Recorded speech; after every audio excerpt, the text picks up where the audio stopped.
as a disabled individual who is in a very serious romantic relationship, I have to ask, how did you come up with Amy having a baby? Like that, it seemed to me like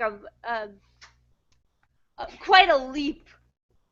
You have uh, so many changes going on for Amy as it is, and then all of a sudden we get this big bombshell as readers. Do you want me to move up? No, I can hear you. No, I'm thinking about this question. Keep going. Um, Not that I It's a don't good think that that question. subject should be addressed, because I do, fully and completely, but I'm just wondering how you came to the decision to make that leap, and sort of what went into your thought process. Okay, that's a great question because I feel like some people have read the book and feel like the last third of it, at least it seems as if I've read on Goodreads or a little bit of this book is a great book, and then it kind of goes off the rails a little bit in the last third where just all this bad stuff is happening. And I think some people, it's kind of almost like wrecked the book for them. And that's not a lot of people, but I've read that in there.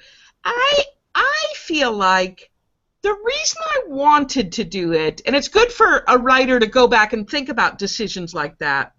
I wanted the Amy in the first half is actually so self-confident and poised, and part of me wanted, she's nothing like I was in high school where I had a fraction of her challenges and I was so much shyer that and in a way I loved writing that whole who she was in the beginning where she has almost no problem speaking so honestly to everybody, and sure she makes a few like wobbly bad decisions at prom of whatever agreeing to Sanjay's bad plan, but I think that I've number one wanted to make sure that sexuality was part of this story. If you're doing a romantic story about two kids with disabilities, I wanted sexuality to be part of it, and I wanted her to have an active and real sex drive and sexuality and want to have that, because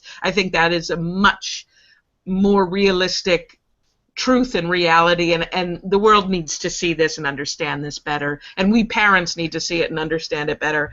And I think I wanted her to be really driven back by something, by an event, and also that she had to make a decision that her mother wouldn't agree with at all, and she was going to do it anyway, and that her determination, this was my thinking in having her go through with it, and then Matthew could come and try to understand what she was going through. Hopefully this makes sense. I'm not sure everybody needs to agree with. There's a balancing act when you're a writer with a story of trying to keep the story alive, trying to keep the story have enough tension and conflict and things at stake that you end up having bad things happen or bad judgments, bad decisions in order to keep your story going, that your characters have to then deal with the fallout. So that was basically it. I wanted her to really be driven back into self-reflection, and then come out the other end having come to some new decisions.